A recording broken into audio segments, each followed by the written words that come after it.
Welcome to part 2 of our Celebrity Beyond cruise ship review. In this video we discuss dining, pools and outside spaces, and the 2 things that we think are missing, and the 1 thing that we definitely didn't like. Right then. Right.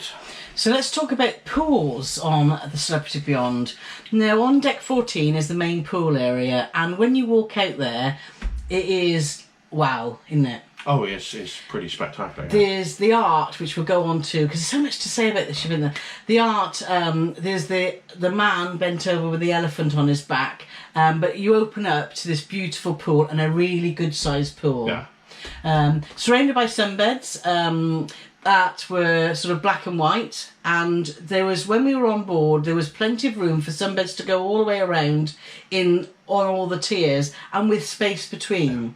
The only thing they didn't have was a little table to put your drink on. That would be my only criticism. Decent sized pool, which we thoroughly enjoyed. It was so good to be cruising somewhere warm in the Med, so that we had really good weather to enjoy the pool. They did have some pool games, which were quite entertaining. They had volleyball. They had sort of throw in the beanbag sort of stuff. So you had the entertainment staff on the ship weren't in your face, and it wasn't crazy mad pool games. It was quite subtly done, and more for the teenagers, wasn't it? Because that's one thing I want to say about Celebrity Beyond. When we cruised, it was a real eclectic mix of passengers. It was lovely, from all over the world. Australians, Americans, Canadians, Europeans, but Celebrity attracts a younger crowd, isn't it, with teenagers and families, which surprised me. I didn't think there would be many kids on there. I don't know why, but there was a lot of families with teenagers, which when you watched all the teenagers all together, you know, it was fun to watch for a time, but they could get quite loud, couldn't they?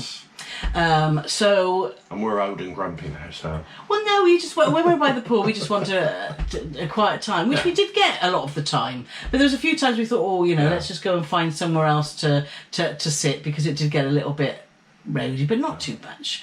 But the pool is lovely, isn't it? Oh, yeah, definitely. Comfortable sunbeds, excellent bar service, lots of places in the shade if you want it, so can't complain. And they also had, towards the pool bar end, they had lots of sunken sitting areas, didn't they? Yeah. Which were really comfortable. So from a pool deck point of view, it was fabulous. And at night, it's up big time. So it's a fantastic pool area.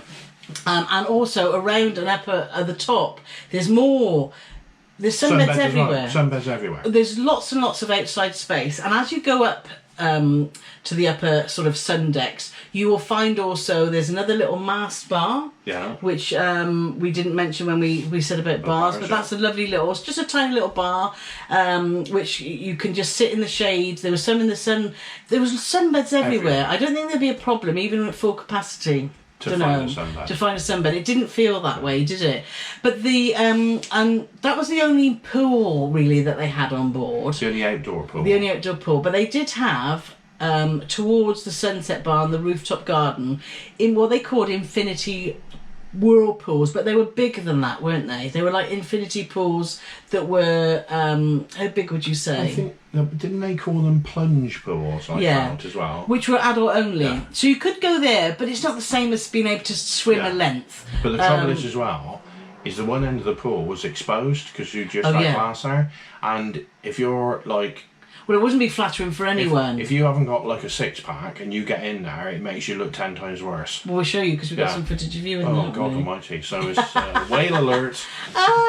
But they're more plunge pools, and they got really warm, didn't they? So you didn't really cool off in there. And one thing to add as well, which if you're travelling with passengers that need accessible facilities, they have got the lifts to get into the pool, and also for the infinity adult-only pools as well, haven't they? Yes, so that was really good to see. Yeah, like a proper hydraulic chair that hoist that you sit in. Yeah. And then they basically pick you up, manoeuvre you around, and then drop you down to the pool. So that was brilliant. Pools actually were open from 7 in the morning till 10 at night. So it was quite weird, wasn't it? Sometimes we got into a routine. We did stay out there one night quite late, didn't we? Which was lovely. So Celebrity is very relaxed. If you want to stay in the pool till 10 o'clock at night, and walk around in your swimwear. Obviously, you can't go to the main restaurants, which we'll talk about in a bit, but you can, can't you? And it's got a really lovely vibe. The main pool. There is a second pool that we were mentioning, the indoor pool, the Solarium, which is a lovely area, isn't it? A lovely area, loads of sunbeds. Again, they had a few whirlpooly things in there. They did. And they also had, which I avoided like the plague, in the corner they had a little cafe. Yes, which that only did healthy stuff. I mean, who wants to go there? I tried to get in there a few times, but we'll talk about that because it was the dining options on the ship actually were very good, yes. Which we'll go into shortly. But back to the pools, the Solarium. If this ship's built for sunshine, isn't it? With all the outside areas. But if it was coming out of the UK, the Solarium would be really popular. Yeah. And it was actually, in the evening, it was really nice if you wanted to just sit there and read your book and not want to be, with any of the venues that had, because there's so much entertainment going on, then we often would walk through there because it wasn't far from the end where our cabin was, and you'd walk through there. There was always some people just sat there reading their books, weren't they? So it would have been really nice, and I think what the ship is missing is having a adults only pool. Not a huge pool, but somewhere you could go there's a little bit that you didn't have to pay extra. Right, we were on standard fare, so we didn't book aqua class for use of the spa, and we didn't book the retreat because it's there out of our budget. We felt we wanted to do was just go to a pool that was quiet, and that there wasn't that. No. The pool mostly was okay. Yeah, but it was. But sometimes you could just do that little. Yeah, just peace and quiet. Yeah, so that would be one thing that I'd say that this ship is lacking. What I liked as well is you've always got your walkway that goes above your pool. But what they've done, which is really clever, is the one side is level, but the other side is on a gradient. So we saw a lot of the crew doing this and walking around for exercise. But of course, if you want more exercise, you do a lap going where the gradient goes up. And if you're, not quite so keen on your exercise that day, you do the opposite way, and so the gradient goes down. And I thought that was really smart. Yeah, and it's a nice viewing platform. Yeah. So not something I'd seen before on a pool. No, it's a different take on a jogging track. Yeah, it's just usually everything's just level, but you've got one level, one like that. Yes. Right, so continuing with the outside space, let's talk about the rooftop garden. And this is a lovely area, isn't it, Paulie? In front of the sunset bar, right on the top, as you would expect, the top of the ship. Just full of greenery. It's got a huge screen where during our time, mostly they were showing Wimbledon. They had Wimbledon on in the daytime, but there was also the place where they do the equivalent of whatever they're calling movies under the stars. Yes. It was a lovely area. It was sort of almost like you walked through like corridors of plants and stuff, but then you had this big central area where they also did have some live music as well. They did, yeah. Some of the bands there, sort of resident bands, which we'll go on to in a little bit, played there. It's a beautiful area. Because our weather was so hot, we sat there a couple of times, didn't we? And we thought, oh my God, it's too hot. So we felt the sunset bar, there was just a bit more of a breeze. Yeah. But it is a beautiful area. So that's a really lovely concept, isn't it, for a ship? Because you don't see that very often. No, not at all. No. Now, the other thing that the Celebrity Beyond is missing is a proper promenade. It does have some outside areas, doesn't it, which you can go at, which are quite a good width, aren't they? Yeah. But they're not very long. So yes, it is nice, but we do miss. Carole loves. I do. The big old wraparound promenade. I do, and I do like to do that just for exercise rather than going around a jogging track. I like to have a promenade, to have a good walk around, and just to sit and be close to that water level. It's got a bit of one, but it's not got enough of one for me. Right then, next up is Magic Carpet. Now when these Edge class ships came out, this was all everyone was like, oh my God, that's a bit wacky, that's a bit wild, what's that all about? And that was our thoughts exactly. And it is, isn't it? It's this orange cantilevered platform that moves up and down the ship. On the side of the ship. Yes, on the side. Yeah, it's over the side of the ship. Yeah. So what it does give is it gives you a totally different views and perspective of the ship, which is great. You can sit there. It's open as a bar during the day, and it opens as a specialty restaurant. It was only once during our cruise, wasn't it? Yes. So it's open in the evenings as well as a yes. bar. But they said there's the one day they did on our 9-day cruise where it's a specialty restaurant. Yeah. But we do have to say they wanted $129 a person if you wanted a meal there. Yeah. And to be fair, the menu was good. Obviously, and all the food's on there was good. But I don't feel that it's $129. Just because you're sat in a magic carpet. Yeah, but we didn't do it, so maybe if we did, we might have thought differently, but we didn't, so we don't. No, but we'll talk more about dining shortly. Back to the magic carpet. What it's really useful for is as a tendering point, because it goes right down to deck 2 to the destinations gateway, and that was brilliant, wasn't it? They've got a proper destinations gateway area, not like a lot of ships that you just have to meander your way through little corridors to get off on a gangway. It's actually a proper destinations gateway, which works really well. And even if you had accessibility issues, it would be perfect. Yeah, there's no problems at all. Yeah, the magic carpet, is it what's the word, is it just a gimmick? Yeah, possibly. I liked it for the tendering. I thought it was brilliant, and like I say, for sat and having a drink is a totally different perspective. So right then, let's talk about dining. And we did a lot of dining, didn't we, on there? There's 4 main dining rooms which are included in your fare. They are Normandy, Cyprus, Cosmopolitan and Tuscan. Yes. Now there are 4 different restaurants.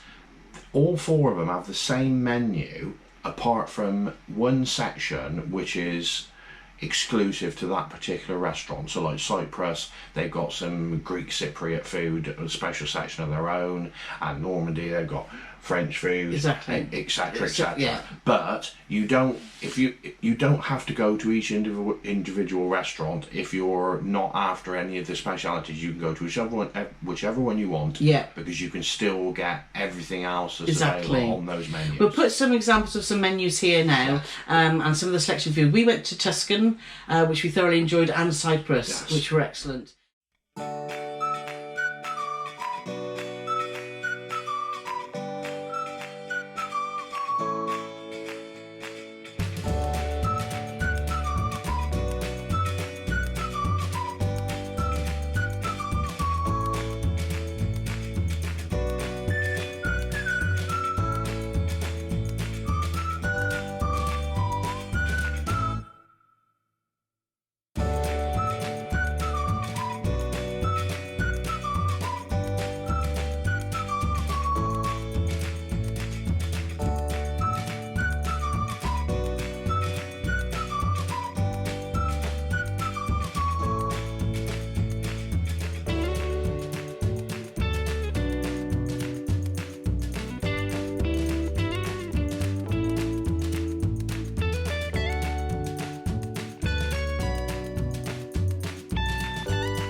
They're open from 6:15 until 9 o'clock.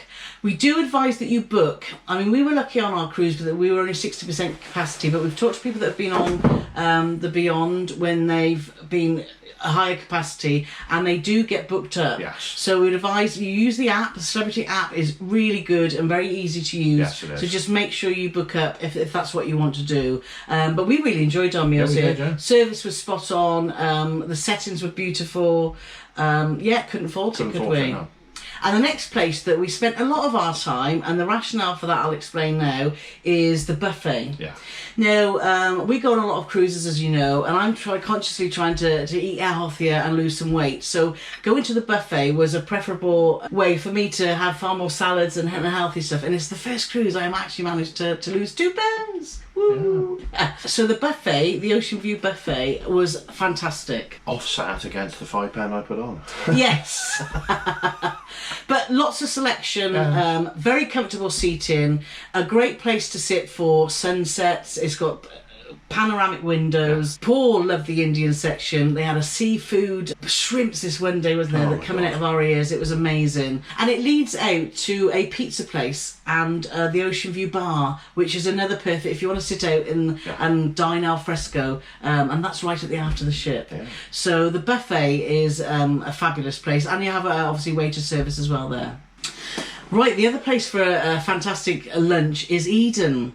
Eden has a cafe. And in there, they have a great selection of hot and cold sandwiches and excellent salads, don't they? They have salads, sandwiches. They have like a roast joint every day, so you can have like a hot pork sandwich. They do paninis. Yeah. And they've also got a fantastic, just like everywhere else on the ship, a cake counter. I have to say the chocolate brownies on there are probably the best I've ever had in my life. Absolutely. They were super. So you have so what you do is you have a really, really healthy salad, and then you have a chocolate brownie after to undo all the good work. Yeah, and it's a lovely little area. Yeah. People don't tend to go there for lunch. We went there quite a few times because it was lovely and quiet. And perfect setting. But also, there's a door going out, so you can actually sit outside and have your lunch. Yes. At Eden as well. Yeah. So again, if it's nice weather, which it was when we were on there, fantastic. Yeah. If you want to sit outside and have your lunch, you can. If you want to sit inside and have your lunch, but yeah, really, really nice alternative to the buffet, wasn't it? Yeah. And the other place we want to mention is the Spa Cafe. This was a place where you can get really healthy little small bites, and that was open for breakfast and for lunch. Yeah. We walked past it a few times, but we wanted to end up going back to Eden, didn't we? Because that's in the Solarium. in the corner of the Solarium where the indoor pool is. Yeah. But I have to say, the breakfast one, they had all these different juices, and some of them looked like somebody had already consumed them once before because they were some horrible colours. I'm sorry. Healthy juices. Paul doesn't understand them. Yes, but. Oh dear. Sorry. But going on to talking about food, there's so many different spots. There's also the Mast Grill bar that you find out on the pool. Yeah, on the pool. Obviously, that's your classic burgers and hot dogs. But we had that one lunch, didn't we, while we were sat around the pool? Burgers, hot dogs, fries. Yeah. They also do salads there and sandwiches as well. Yeah. And even the burgers, you think, well, you know, how good can a burger be? But everything was fantastic. It was so good. Yeah, it was very good. So plenty of options to eat that's actually included in the price. Yes. You don't have to spend an extra penny. Now, obviously, if you want to pay extra for a specialty meal, there are a selection of really good restaurants on the Celebrity Beyond. We went to Le Petit Chef, which we'll show you all in a minute because that was an amazing evening. It was fantastic. I can't be honest, it's a big selection. There's raw on 5. Yeah, so that's like a sushi bar, seafood, where you actually pay per dish, and that was a lovely little area, wasn't it? Just off the Grand Plaza. Yeah, so that was a good thing because rather than a standard cover charge, you could have whatever you wanted individually. Exactly. There was the Eden restaurant, which is totally different to the Eden Cafe. Yes. But that is like bonkersly busy all the time. Yeah. It was fully booked the 9 days we were on, and we were talking to one of the entertainers who were staying on, and he told us that it was already fully booked for the following week as well. So you really got to have your wits about you. Well, also we've got friends, you probably know them, the Cruise Monkeys. They're going on next January, and they looked. I was chatting to them about Eden because they were talking about Speciality Dining, and they've looked on their app, and there's only slots that are available after Harper State, and that's next January. If you're watching this video and you want to experience Eden, book it as soon as you book your cruise. And obviously there's your standard steakhouse, which is called the Fine Cut. To use celebrities' own words, the Fine Cut Steakhouse is backed by popular demand and offers you everything you would expect from a modern day steakhouse. When we walked around the Fine Cut restaurant, we noticed that a lot of tables for 2 were very close together. So if you are going to book here, we suggest that you try and get one of these tables for 2 that are inside the little wheels, with the added bonus of looking out over the grand atrium. Yeah. There's Le Voyage, which is by the chef by the name of Daniel Boulard. Yes. There's the Rooftop Grill, which the rooftop area is absolutely fantastic, and they got a grill there, which it looks amazing as well. But we just didn't have time to do everything, unfortunately. Well, I think we because we were trying to eat a little bit healthier too, weren't we? Yeah. But here we could give you, hopefully this section will show you what is available, and if you do want to book, like I say, if you want speciality on Subsidy Bomb, make sure you book early. And then the two restaurants which you can't book is Lumine, which is for retreat guests only. Yes. And Blue, yes, which is aqua class guests only. Yeah, and I just want to insert into here that we had standard cruise fare, so we have no idea, obviously, about Blue and retreat. Our budget wouldn't go to that. However, it'd be really interesting if you are watching this video and you've done aqua class and you've done retreat. Can you let us know in the comments whether it was worth the extra cost? Because we would like to go back on an Edge ship and had considered whether should we try aqua or retreat. So if you have done it, please let us know. Right then, so the Petit Chef, what a evening we had in there, wasn't it? So this was glad we booked it. This was the only specialty dining that we did while we were on the cruise. Yeah. And oh my God, it was just amazing. Yeah. It was just, and it's basically you all have to turn up at the same time because it's a show, and it's a show that everybody gets to see at the same time, and it's animated onto your plate and onto your table and into your drink. We'll show you a few things here, but we're not going to give too much away. Yeah. But you have to all start at the same time because it's a story, and you know, if there was 17 different tables and they were at different parts of the story, it would drive you mad because it's not just a visual, it's audio. It's audio as well. But the show is amazing. The experience is amazing, but also the food is amazing and the service. Yeah. So sometimes you'll go to a specialty restaurant that has got a theme, and maybe the event is better than the actual food, but this is definitely not the case in the Petit Chef. And it's not just there was children in there, 4 or 5, 6 years of age, who were absolutely loving it, and there was older people than us in there who were absolutely loving it. It's perfect for families. So if you're travelling with kids, then we definitely recommend it because it is just total event. Yeah. There was a 6-year-old boy, well, we think he was around about 6, sat at the table next to us, and it was just so joyful. Yeah. He had the time of his life, didn't he? It was like it was when anything happened on the table, which was almost like, constantly. It was like it was the best day of his life. It was so heartwarming to see a small child appreciate a specialty dining event, something like that. And it is, and it's for families, it's for people on their own, it's for kids of all ages. But if you haven't got kids with you, don't think that you can't book it because it's, you know, we're like, you know, I'm 37, Carole's like, you know, 28. We wish. Yeah, but we had an absolute whale of a time. We did. And the one thing that we really did not like was our infinite balcony cabin. Now, we booked this, we were undenied whether we would like it or not. We thought we've got to try it because if you don't, we're very much of the mindset, let's try it. If we don't like it, we don't do it again. And that is one thing that we will never be doing again, is getting an infinite balcony cabin. So if you want to know if an infinite balcony cabin is something that you would like or not like, then we suggest that you watch this video now.